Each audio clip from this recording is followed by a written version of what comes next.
Hello, welcome back. I am Ethan Chazen. I am a New York-based organization development coach, and I work with my clients to help them transition their cultures by focusing on their employees. So welcome back to today's spotlight. I had no intention of covering this individual, but I was looking in the news online, and I saw an interesting article. And the interesting article said, and just give me a second as I bring that up, is SpaceX forced workers to sign illegal severance agreements, U.S. agency claims. And I thought, well, that's interesting because I have been striving not to do any kind of coverage whatsoever on any manifestation, any entity associated with Elon Musk. But this is a channel where I shine the spotlight on organizations that are doing amazing things to build great workplace cultures that really, really value their employees. And I also, for example, I shine a light on those organizations that seem to be struggling with their culture. So this is today going to be one of those latter conversations. So let me start out by saying, in full disclosure, that I am not a fan of Elon Musk. Just not a fan. And so I want to shine a light today on as objective of an approach as I can make to look at SpaceX, a business of Elon Musk's, from a number of different perspectives. So I've shared with you, I'm not a fan of Elon Musk. I'm not a fan with how he handled what went down at Twitter. I'm not a fan of his universal support of Russia in its war against Ukraine and his decision not to allow the Ukrainian army to have access to SpaceX satellites for purposes of them operating their drones to remain able to defend their country from an invasion. But in the spirit of full disclosure, I've shared that. So let's take a look at SpaceX as a standalone enterprise. And I'm going to try not to mention Elon Musk at all, but knowing full well that he's one of the wealthiest people in the world, and he has a tremendous amount of influence that he exerts to achieve his business interests. So the first thing I do is I start to look at, whenever I'm assessing an organization for its culture, is we take kind of a broad view about what their people are saying about it, what's been reported about it. So I want to first of all go to a joint effort between Glassdoor and MIT Sloan. And so they do a composite snapshot about, from a culture perspective, how employees are talking about their experience within the culture of SpaceX. And you can see that this MIT Sloan culture framework looks at 9 different criteria that factor into culture. Things like agility, collaboration, focus on customer, all the way down to respect. Respect for employees and respect for organization. So first of all, let's look at what you can see on the upper right-hand quadrant is really successful aspects of culture in an organization in the MIT Sloan Glassdoor model, culture model. And you can see all the way on the bottom left are those things that the organization is challenged with. So first off, we see all the way in the upper right-hand quadrant, clearly SpaceX excels at innovation as defined as the company pioneers novel products, services, technologies, or ways of working. So they excel there. All right. Well, if we go all the way down to the left, where are they challenged? Customer. Employees put their customer at the center of everything that they do, listening to them. Okay. So that shows that that's an incredible challenge from a culture perspective at SpaceX. The other is integrity. And you can see right here, way, way down on the lower left-hand corner, you see the challenge that they face with regard to integrity. Integrity, as defined in this model, is employees consistently acting in an honest and ethical manner. So right out of the gate, when we do this first snapshot of culture at SpaceX, we see that there's some a bit of variance in areas they excel at and areas they're incredibly compromised at. And we see that for many organizations, except for the greatest workplace cultures. Those organizations excel at nearly all of these criteria. So having said that, when we look at SpaceX as an organization, so the next thing we do is I go directly to Glassdoor. There are some websites that, as a culture monitor, you can look at to get a very holistic high level, and then from there drill down to get a sense of what it's like to actually be there, absent of actually talking to employees in the organization, which is really the most effective way to reveal the organization's informal culture, or what it's really like to be there and experience working there. So you can kind of see when you go to Glassdoor's assessment summary profile of SpaceX that in the past, going back 5, 6, 7 years, they've received accolades. They've been recognized as a great place to work. And that's interesting because when you look at the reviews, they're pretty consistent that SpaceX has received awards in the past going back in that time frame. So what do we know? We know when you look at reviews, employee reviews on Glassdoor, 73% would recommend to a friend, 81% approve of Elon Musk as founder and CEO. So there's general consensus that the employee reviews are relatively favorable. Now, we take that with a grain of salt, right? There's always a caveat. When we look for these kinds of aggregate online employee reviews through these websites, we understand that people are predisposed to go here and give reviews if they're inclined to be of one of two mindsets. One is they had an incredibly favorable experience and that they're motivated to go and share that because they love the culture. The other is less impressive. It's when people go online to write a review, and we know most people go online to write reviews when the experience they've had in their current or past employer is negative. It's human nature. So we understand that when we go online and look at these reviews, they're skewed. There's an interesting dichotomy where it's kind of two ends of a continuum are represented. People who are basically content don't really go out of their way. So in terms of experience interviewing at SpaceX on Glassdoor's site, according to people who went online and gave their feedback, they said 57% had a positive experience. That's not great. That's just not great. And I'm not going to invest the time to drill into the granular detail because I want to get to the news aspect of why I'm shining a light on SpaceX today. But I'm framing it for you in terms of experience. So when we go to Indeed, again, another employee experience online aggregator, we look at all of the reviews. In aggregate, people rate SpaceX and their experience, their tenure there, as being in the mid-3s, so 3.6 on Indeed's site. So you look at 577 responses to their work well-being survey employees completed at SpaceX. And so what are some of the things that we see? They do above average, SpaceX, in terms of employee feedback reviews completed with regard to how enjoyable people find their day-to-day jobs, the satisfaction, how content they are with the way that people feel things are going.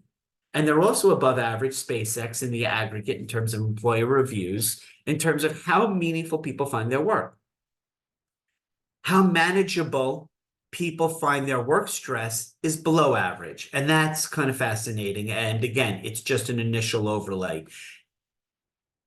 85% of the people surveyed look at what Elon Musk is doing favorably. Okay.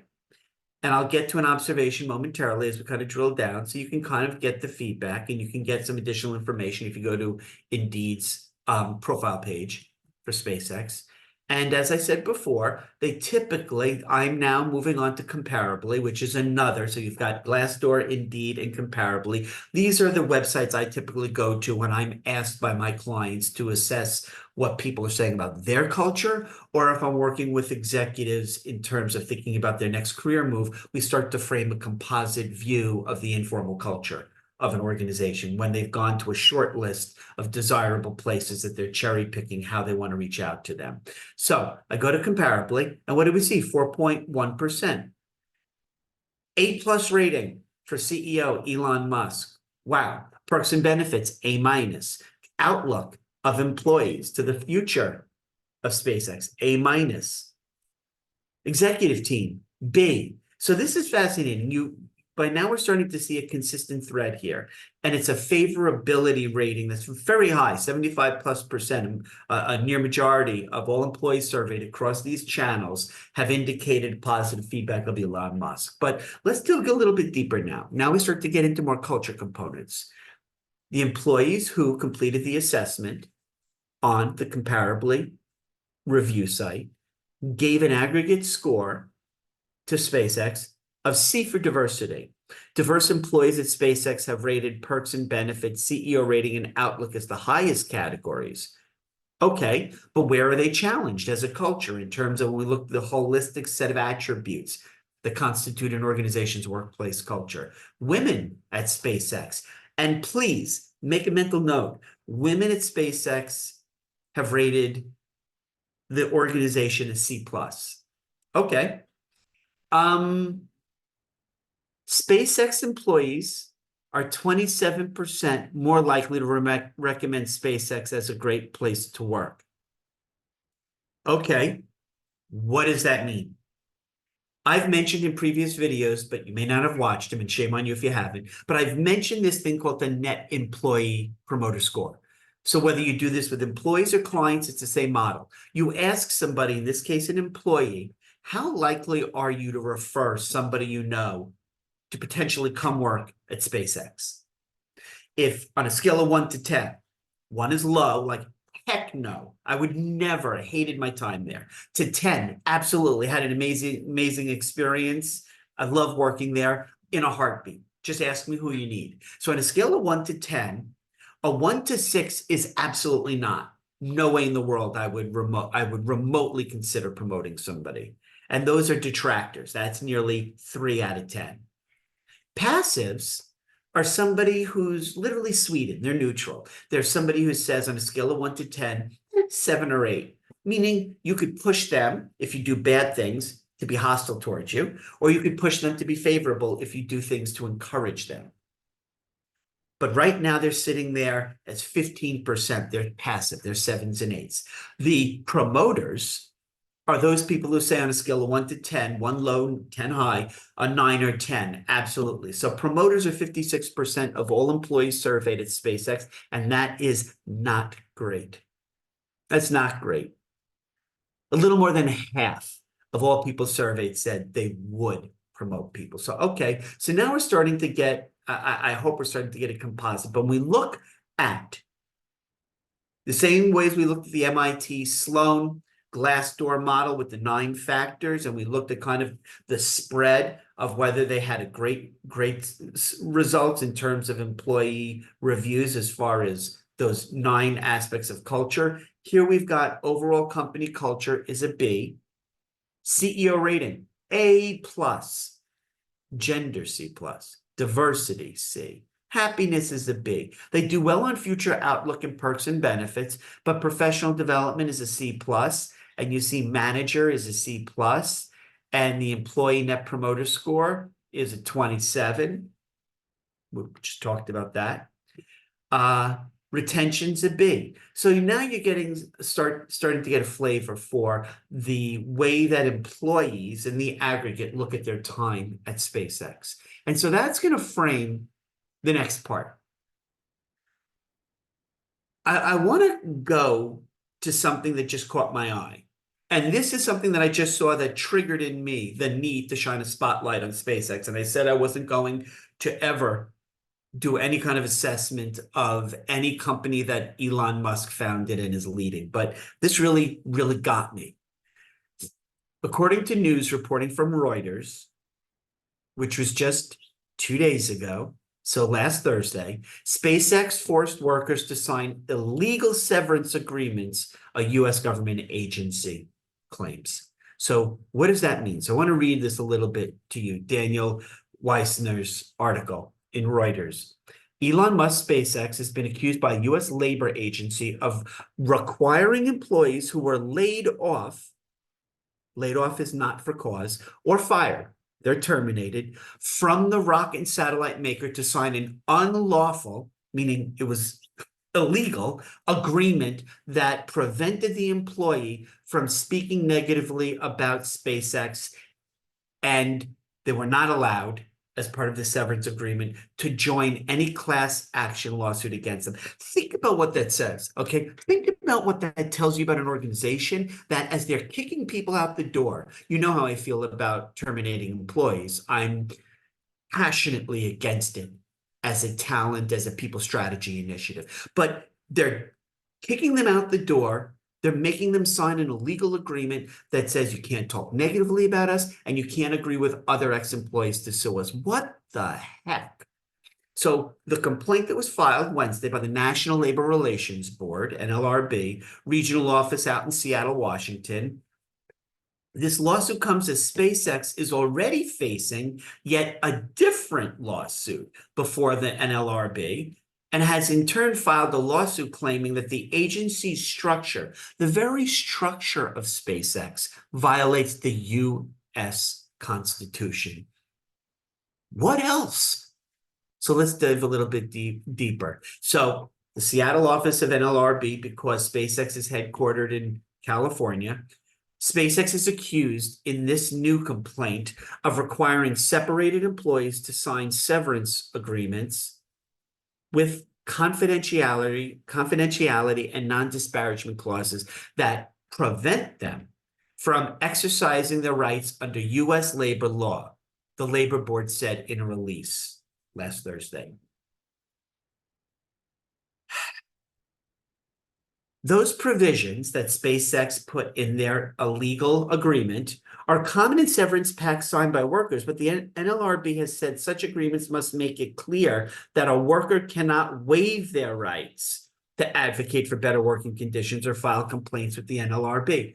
So this is unconstitutional.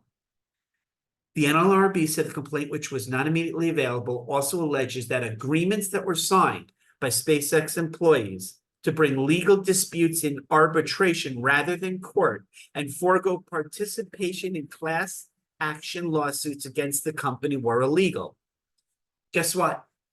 Guess what? SpaceX did not immediately respond to a request for comment on this.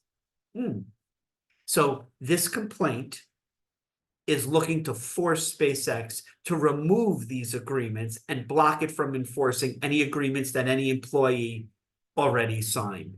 So what does this tell us about the leadership, the culture, the prevailing collective mindset of those people who run this company? This is important. This is important stuff as we look into the 21st century about the future of work, the future of workplace cultures, and creating environments that are not only not toxic, abusive, and create trauma, but quite the opposite, empower people, make all people feel welcome there. So that caught my eye. And so with a little bit of further digging, I discovered something else that I wanted to share. SpaceX lawsuit claims repeated instances of gender discrimination and basic safeguarding failures. This was reported earlier this month. The plaintiff, the employee filing the lawsuit against SpaceX, paints a picture of a company with serious gender discrimination issues. And remember before, when I was looking at the Comparably site and I saw that aggregate culture grade of women giving a C+ across all 13 business enterprises or locations of SpaceX. So I want to read a little bit more of this article from Mariella Moon, dated March 7th, 2024. Okay, so a SpaceX employee has filed a lawsuit against the company accusing it of siding with a supervisor who pressured her into having sexual relations with him. The plaintiff, this employee at SpaceX, said that she and other female employees also had to endure humiliating comments, questioning their credentials, that she was passed up for promotions in favor of male candidates, and that she experienced retaliation when she complained about being paid less than her male counterparts.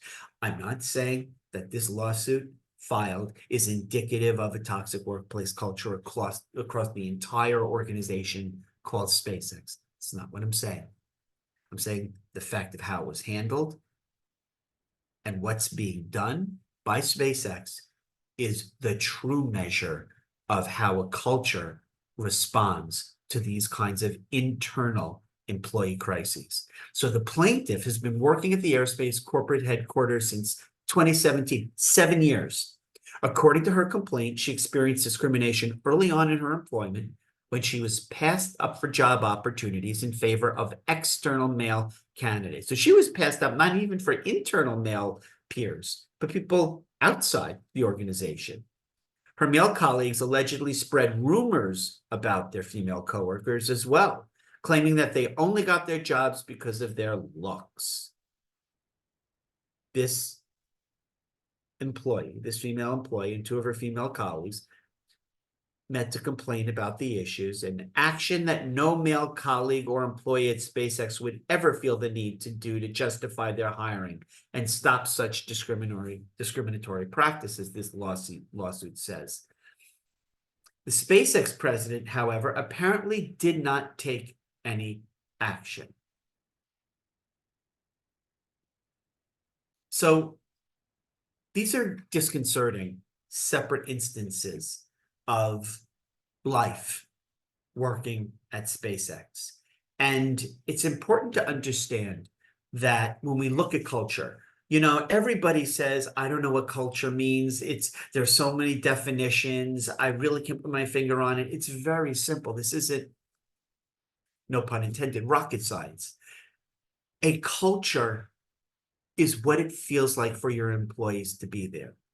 Your culture is if collectively you as an organization, everything you do is constructed in such a way that you're singularly focused on looking for, finding, interviewing, recruiting, bringing in the best talent, and then being responsible for seeing their career and professional development and making their experience there meaningful and allowing them to shine and allowing them to move around, to move up the organization and have control over their tenure there. This isn't complicated, but yet what really seems to be the challenge here for most organizations' brain trust, their leadership teams, is this.